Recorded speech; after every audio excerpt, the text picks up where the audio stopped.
Do you wish you could get high quality backlinks faster and easier? Silly question, right? Of course you do.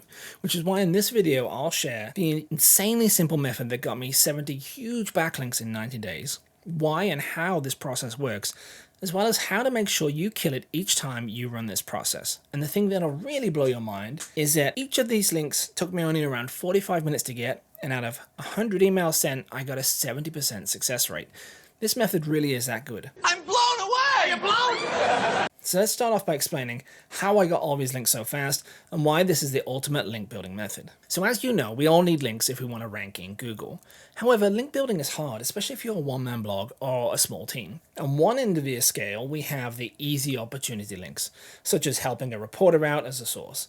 Do enough of these and links will add up over time, but it's very hit and miss, and we're at the whims of the reporters and their deadlines.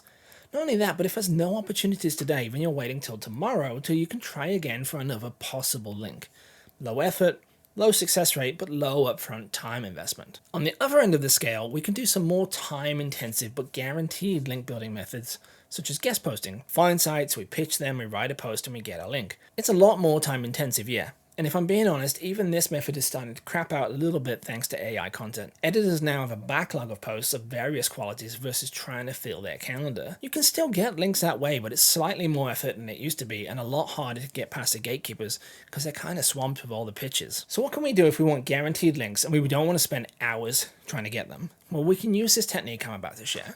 So a few years back, I launched a brand new blog all around content marketing and content promotion techniques. I wanted to hit the ground running and build a name for this new blog fast, so I wrote this kick-ass guide to paid content promotion. So basically at the time I was running Facebook ads to blog posts and getting around $22 in return for every dollar spent. So just driving traffic to articles that converted to leads and then leads to sales. I wrote a guide about it and now I wanted to build links to the guide so that it could rank.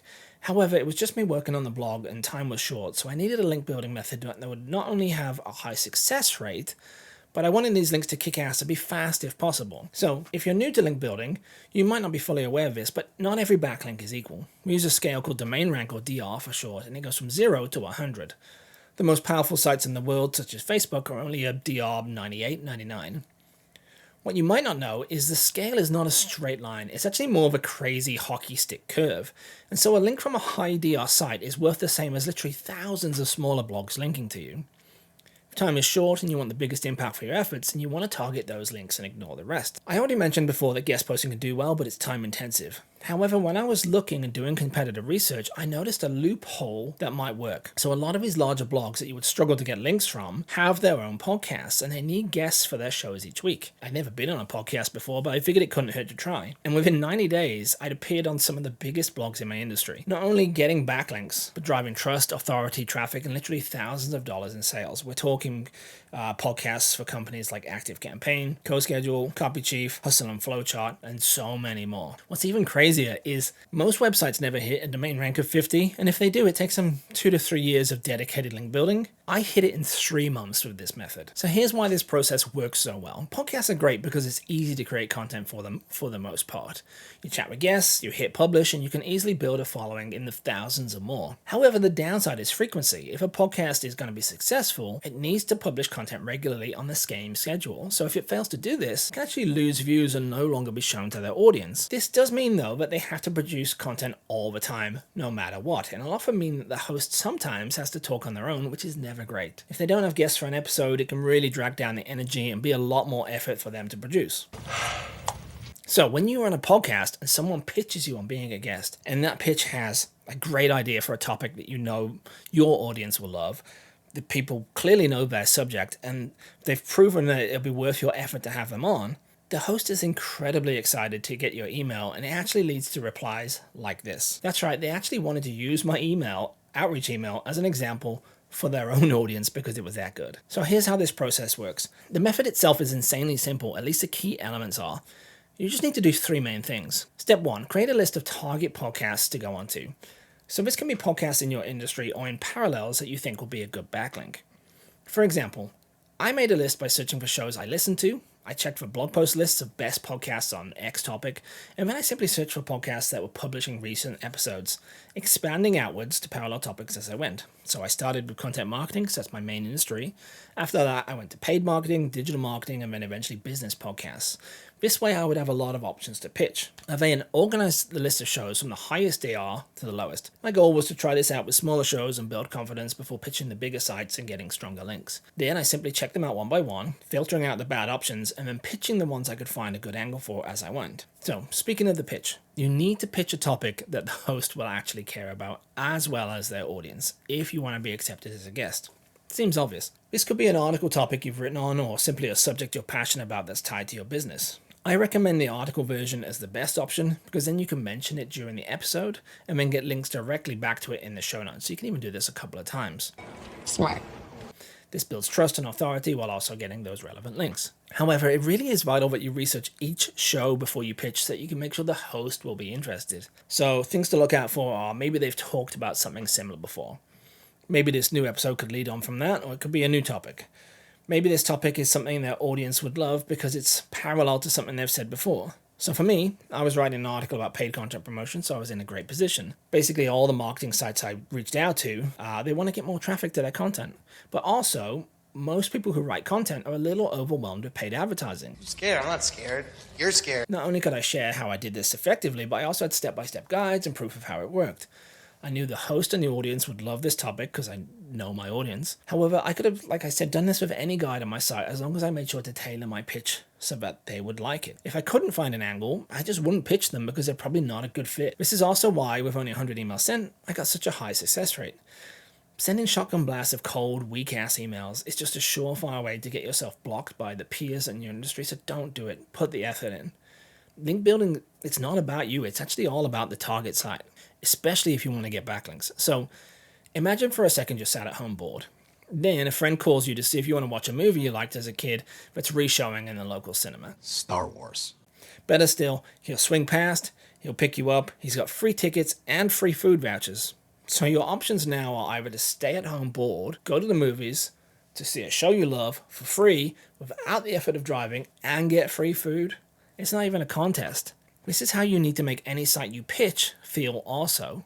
It's super simple, but the easier you can make it for the person to say yes, the more likely they will say yes. So inspired, so devious, yet so simple. So for me, when I first started pitching these podcasts, I made sure that the topic was proven already. We know that it's popular with the audience. The email was unique to them, so they could see that I was a listener, which immediately stood out. I even gave them some alternative topic options so that they could also pick from other ones if they wanted, helping them have more choice and giving me a higher chance of success.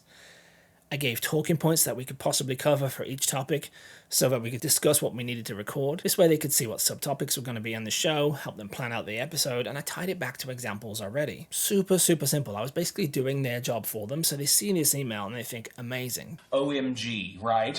However, there's more and more things you can do to improve your pitch, and it will remove any final objections. So, the human brain is weird.